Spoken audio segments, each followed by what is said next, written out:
Bonjour à tous, aujourd'hui nous allons parler du grignotage. En voyant d'abord sa définition, puis les différentes causes du grignotage et enfin en vous donnant des conseils et les solutions afin de limiter le grignotage. Mais avant tout ça, on va parler des sensations alimentaires qui vont vraiment être très importantes pour gérer notre alimentation et le grignotage. Comme je le disais, on va commencer par les sensations alimentaires et plus particulièrement par la faim. La faim, c'est une demande du corps. C'est-à-dire qu'on va avoir notre ventre qui va être vide, notre ventre qui va gargouiller. Tout ça, ça va être des sensations et des signaux de faim. Il faudra y faire très attention. La faim, elle est définie comme un ensemble de sensations provoquées par la privation de nourriture. Donc, comme je le disais, le ventre vide, le ventre qui va gargouiller. Ça va nous inciter à aller rechercher de la nourriture, à nous nourrir. Et justement, lorsqu'on se nourrit et qu'on apporte des aliments à notre corps, la sensation de faim, elle va disparaître. On va maintenant parler de la satiété. La satiété, elle est définie comme l'état d'absence de faim qui va suivre un repas. On va avoir de multiples sensations qui vont définir la satiété. On va avoir la sensation d'avoir de la nourriture dans l'estomac, d'avoir l'estomac tendu, qui va être associé à un état de confort, de satisfaction et de contentement.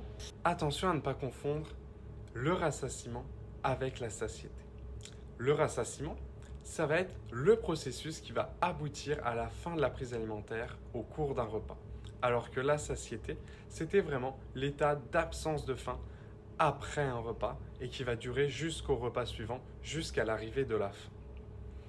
Le rassasiement, il va se développer en cours de repas et ça va inhiber progressivement l'appétit et donc la consommation d'aliments. On peut maintenant aborder le grignotage et vous allez très vite comprendre pourquoi il fallait d'abord parler des sensations alimentaires. Dans un premier temps, il faut différencier la faim de l'envie de manger. La faim, comme je l'ai expliqué tout à l'heure, ça va vraiment être une demande de notre corps avec notre ventre qui gargouille, notre ventre vide. Alors que l'envie de manger, ça va être une demande de notre esprit. C'est-à-dire que notre corps n'aura pas besoin de manger, mais notre esprit en aura l'envie. On peut maintenant définir le grignotage. C'est la consommation d'aliments en dehors des repas principaux. Attention encore ici à bien différencier et à ne pas confondre la collation équilibrée et le grignotage. La collation équilibrée, elle va vraiment être régie par la faim et va permettre de patienter jusqu'au repas suivant. Elle est composée d'un ou de deux des aliments suivants, qui sont un produit céréalier, un produit laitier, un fruit et une boisson. Alors que le grignotage est vraiment une demande de l'esprit, régie par l'envie de manger et qui est souvent bien plus grasse et bien plus sucrée. Les conséquences du grignotage.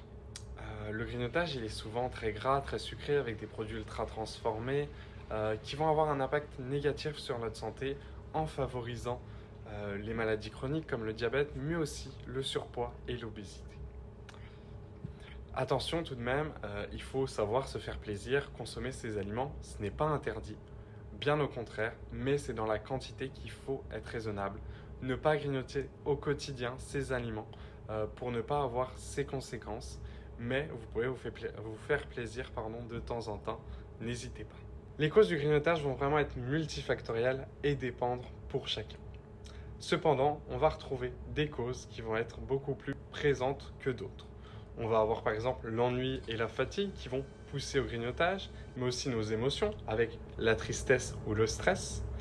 On va aussi avoir par exemple des habitudes, lorsque après le dîner on va consommer 1 ou 2 carreaux de chocolat sur notre canapé, ou même nos sens. C'est vrai que quand on va avoir l'odeur, quand on va passer près d'une boulangerie, ça peut pousser et tenter au grignotage, mais aussi d'autres choses comme de la tentation au niveau du lieu de travail. Ça peut être avoir un lien social avec l'apport de viennoiserie au travail et qu'on en consomme par exemple. Pour les solutions du grignotage, il y a autant de solutions que de causes. Il faut adapter les solutions à chaque cause. Par exemple, pour l'ennui ou même pour les émotions, il va falloir s'occuper l'esprit. Faire quelque chose que l'on aime, appeler quelqu'un, se relaxer vont vraiment être des solutions pour éviter le grignotage. Le grignotage, l'envie même de manger, elle va être très courte. Alors si on s'occupe un petit peu, pas forcément longtemps, l'envie de grignoter va passer. Pour les habitudes, il va falloir changer ses habitudes. Pour l'exemple des carreaux de chocolat après le dîner, essayez d'aller se laver les dents directement après, avant de s'asseoir sur le canapé. Pour la fatigue, il va falloir privilégier le sommeil à la nourriture, en dormant, en méditant. Et par exemple pour le fait social avec les viennoiseries au travail, apprendre à dire non. C'est la fin de cette vidéo sur le grignotage et les sensations alimentaires. On se retrouve vite pour des nouvelles vidéos sur comment faire ses courses pour avoir une alimentation équilibrée et être en bonne santé. À très vite!